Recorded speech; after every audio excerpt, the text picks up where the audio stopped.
Number 1. What is probable cause?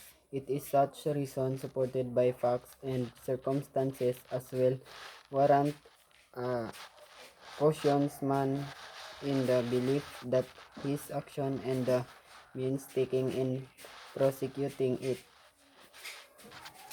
are legally just and proper. Ito ay mga rason suportado ng mga katotohanan at pangyayari na magpatotoo sa isang maingat na tao sa paniniwala na ang kanyang ginawa at ang mga pamaraan ginamit sa pagsasakdal nito ay sa ilalim ng batas, matuwid at marapat. Probable cause ay mga katotohanan at pangyayari na pumatnubay sa isang taong may makatwiran at maingat na katalinuhan sa pagtitiwala na ang isang krimen ay ginawa at na ang bagay na hinahanap na may kaugnayan sa krimen ay nasa lugar na gustong masiyasat. Number 2. When is a search warrant said to have procured without just cause?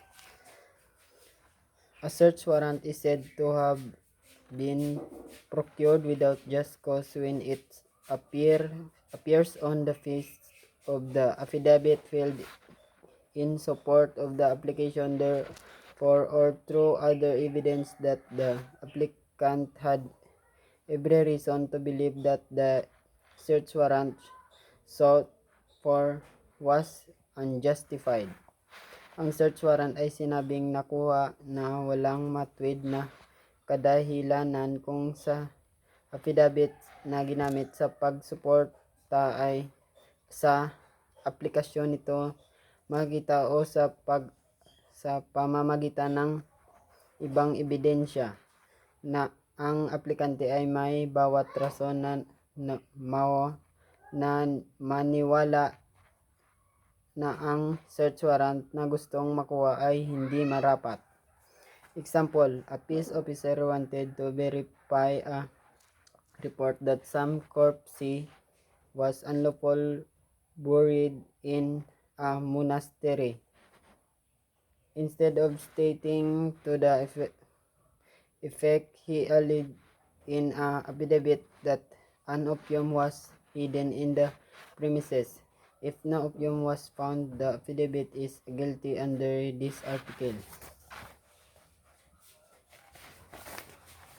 Halimbawa, ang isang alagad ng batas ay gustong mapatotohanan ang isang report na may ilang bangkay na iligal na inilibing sa isang monasteryo.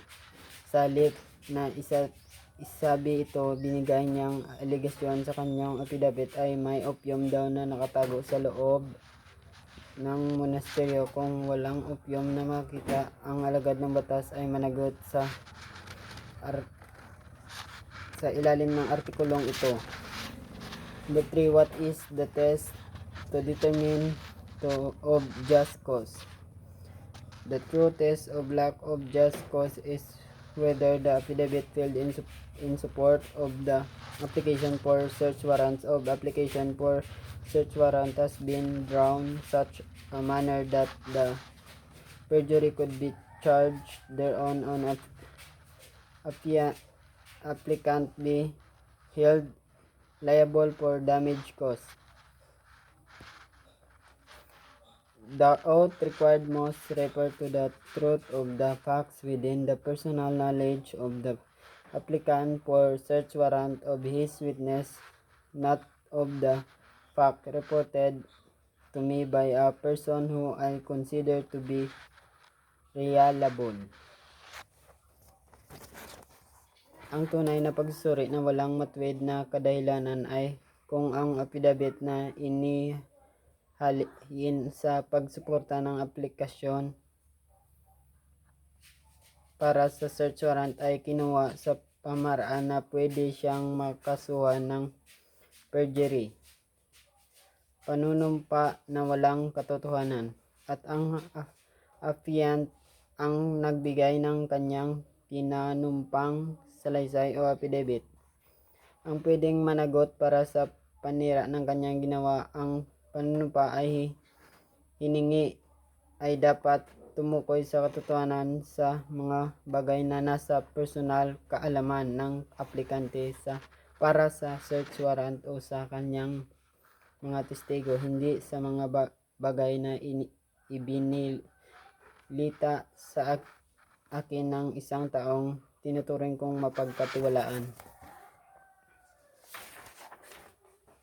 The fact that the search warrant was obtained for the purpose of extorting money from the owner of the premises to be searched is circumstantial evidence of illegal procurement of search warrant. Ang katotohanan na ang search warrant ay nakuha para sa layunin makapangikil ng pera mula sa may-ari ng bahay o sinisiyating din ay isang ebidensya magbigay ng pakukuro sa illegal na pagkuha ng search warrant. Therefore, what is the meaning of praise in addition to the liability attaching to the offender for the commission of any other purposes?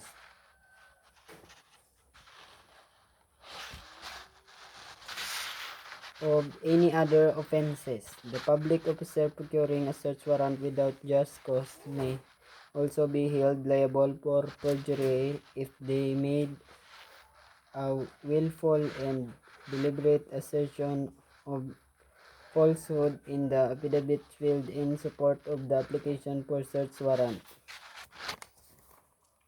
Ang mga opisyal publiko na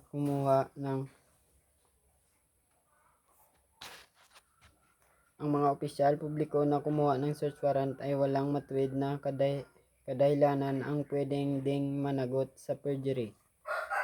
Panunumpa na walang katotohanan kung sinadya nila ang pagsasabing kasinungalingan sa affidavit na inihain sa pagsuporta ng aplikasyon para sa search warrant.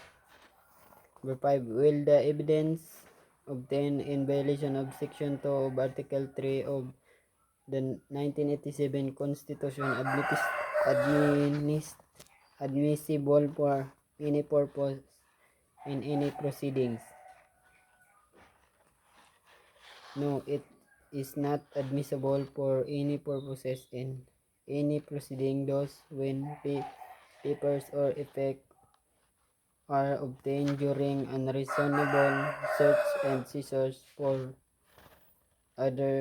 under a search warrant issue without probable cause and not in accordance with the procedure prescribed, in violation of the privacy of communication and correspondence, the papers or effect those obtained are not admissible if presented as evidence. Ito ay hindi matanggap para sa kung anong layunin na sa kahit anong paglilitis, kaya kung ang mga papeles o epektos ay nakuha sa ilalim ng makatarungang pagsisiyasat ay pagkukuha o sa ilalim ng isang search warrant na inilabas na walang probable cause at hindi alinsunod sa pamaraang itinakda o sa paglabag ng batas, paglabag ng pagkapribado ng pakikipag-ugnayan at pakikipagsulata, ang mga papeles or epektos na sa gayong ipresinta itong ebidensya. Number 6. Is the search and seizures without warrant as an incident to a lawful arrest legal? Section 12 Rules 1 to 6 of Revised Rules of Criminal Procedure provides that a person lawfully arrested may be searched for dangerous weapons or anything which may be used as proof of the commission of an offense without a search warrant. Ang Section 12 Rules 1 to 6 of the Revised Rules of Criminal Procedure nagsabi na ang isang taong legal na hinuli ay pwedeng masiyasat para sa mga delikadong sandata o kahit anong pwedeng magamit bilang katunayan ng pagsagawa ng isang pagkakasala na walang search warrant. Verse 7. May peace officer enter the house of an offender who committed an offense in their presence. Peace officer are authorized to make arrests without warrant for breaches of the peace committed in their presence and may enter the house of an offender for such purpose provided the lawful conduct in such as to effect the public peace. Ang mga alagad ng batas ay otorisadong gumawa ng mga panghuhuli na walang warrant para sa paglabag ng nakakatahimikan na ginawa sa kanilang harapan at pwede silang pumasok sa bahay ng isang may sala para sa gayong layunin pero kailangan na ang illegal na gawain ay gayong makakaapekto ng katahimikan ng publiko. Number 8. Search and seizure of vessel without a search warrant legal. Search and seizure without warrant of vessel and aircraft for violation of the custom law have been traditional exception to the constitutional requirement of a search warrant because the vessel can be quickly moved out of the locality of jurisdiction in which the search warrant must be sought before such warrant could be secured. Hence, it is not practicable to require a search warrant before such search or seizures can be constitutionally effected.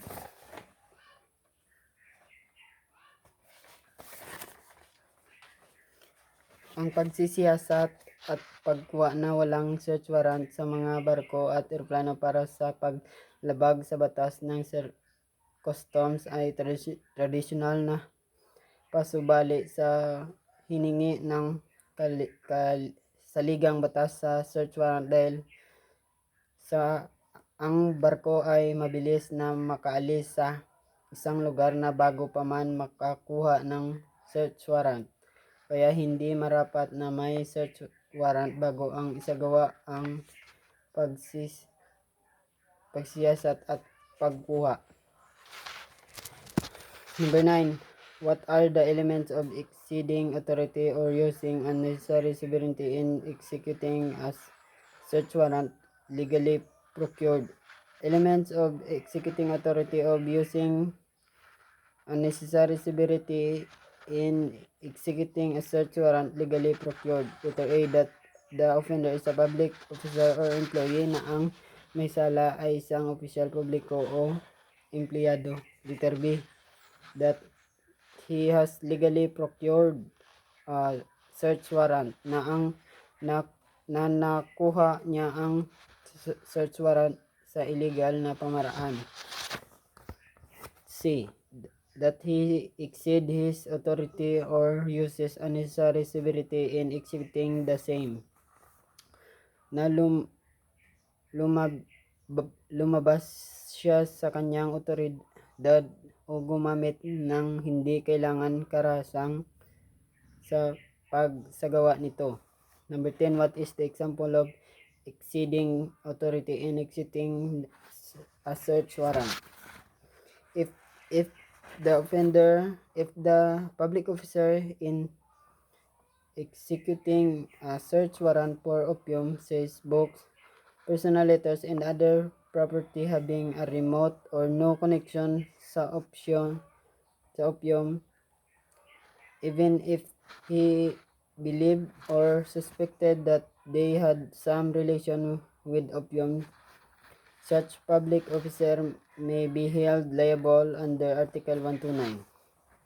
Kung ang opisyal publiko sa pagsagawa ng search warrant para sa opium ay kumuha ng mga libro, personal na mga sulat at ibang bagay na malayo o walang koneksyon sa opium, kahit na kung pinaniniwalaan niya ang mga iyon ay may koneksyon sa opium, ang gayong opisyal publiko ay pwedeng managot sa ilalim ng Article 129.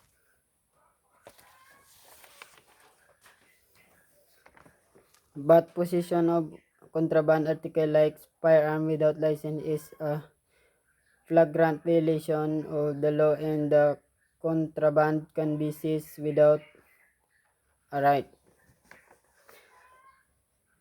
Pero ang pagkakaroon ng kontrabandong mga gamit kagaya ng mga baril na walang lisensya ay lantarang paglabag sa batas, at ang kontrabando ay pwedeng makuha na walang utos mula sa korte.